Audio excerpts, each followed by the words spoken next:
Good morning. Welcome to Church on the Net. We are ending in March and beginning in April.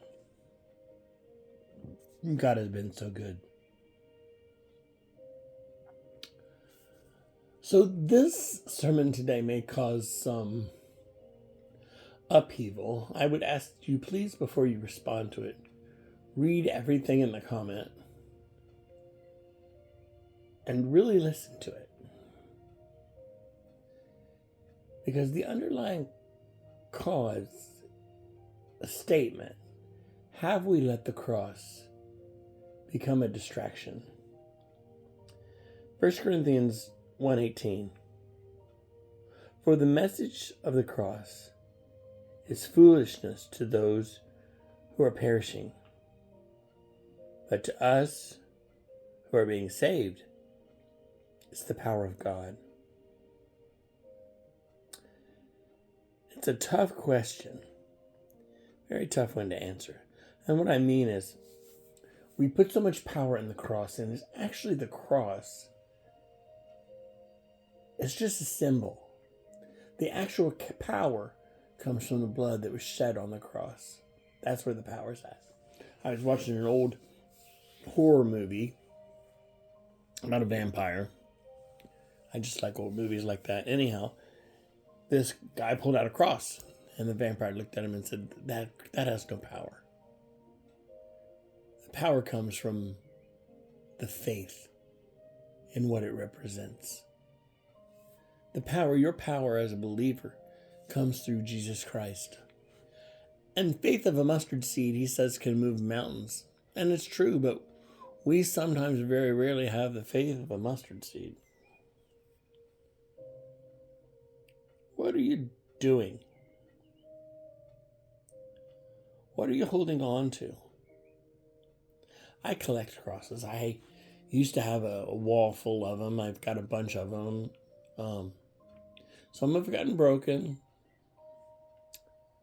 Monica usually gets me one each year for Christmas, a different kind. Even if it's just an ornament.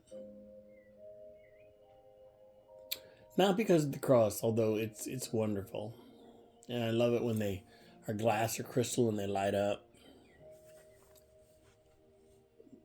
But the real power is in knowing my Savior and the power of that cross. The cross was known as the most vile Roman punishment.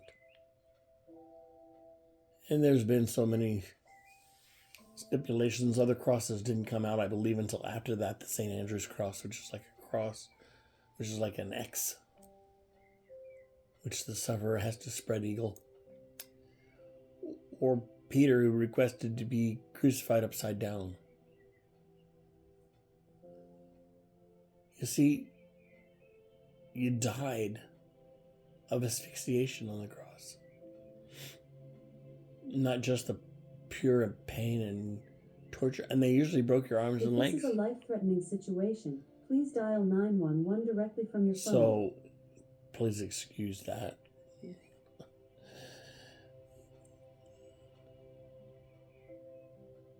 What will you do with the cross? We're coming up on Easter. Easter is when we celebrate the resurrection of Jesus Christ. You see, he's no longer on that cross. He rose from the dead and lives with us.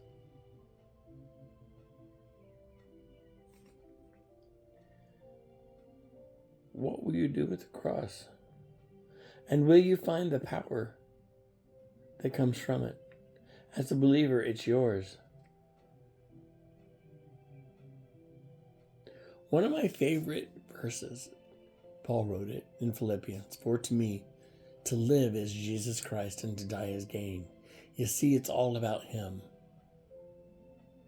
I wear a cross. I also wear a shield. My mighty men have asked to wear this shield too.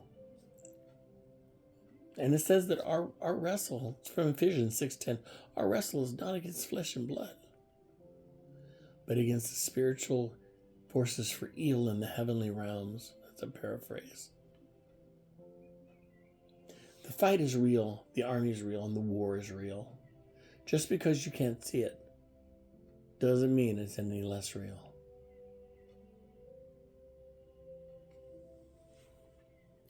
We lived in Florida for a long time, and we've also seen the power of a tornado. The wind, you cannot see. The rain, you cannot see. And you know, some days before those hurricanes hit, it is beautiful and calm. And then all of a sudden, an unseen wind picks up. I remember one time we were at my mother-in-law's house, and we were all hunkered down and trying to stay safe, and we could feel the wind. Couldn't see it. We could feel the wind try to lift the roof off the house. It didn't. God spared us. But just because you can't see something doesn't mean it's not real. Christ is coming back. That's very real. And he calls us to be ready. We are saved by grace through faith. Not of ourselves, lest no one can boast. You can't boast about what you've done. Pride has no place in his kingdom. I've known some really great men who made a lot of money, and then they started believing that they did it and it wasn't a gift from God. God will show you who's boss. He'll take it from you. It comes as easy as it goes. The important thing is to stay close to him. Remember the power that exists in that cross, in the one who died on that cross and rose again just for you and I. We'll all have to stand for an answer on what we did. I am not perfect. Don't claim to be perfect. I make mistakes all the time. But I'm doing my best for him. Where are you at, and where do you want to be? If you have questions or want to talk, please DM me. I don't bite, and I don't judge. It's not my place. I want to thank you all for stepping up to the plate and helping DLM. Hopefully, we're hoping to fully recover and start putting funding back as we make our monthly bills to build that retreat center again once more. We used all the money that we had saved up for COVID. If you've not received the year-end statement that came out a couple weeks ago, please let me know. If you want it, you can have it.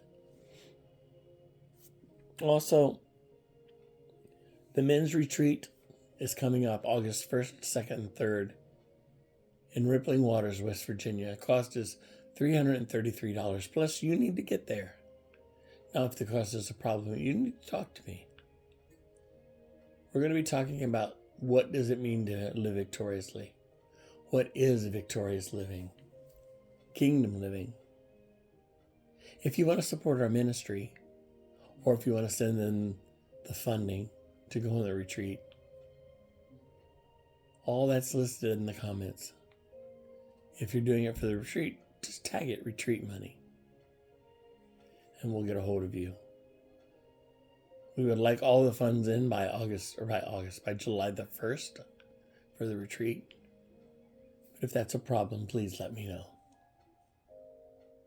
I hope you have a great Sunday, and remember, this last Sunday of March is the cross being a distraction to you?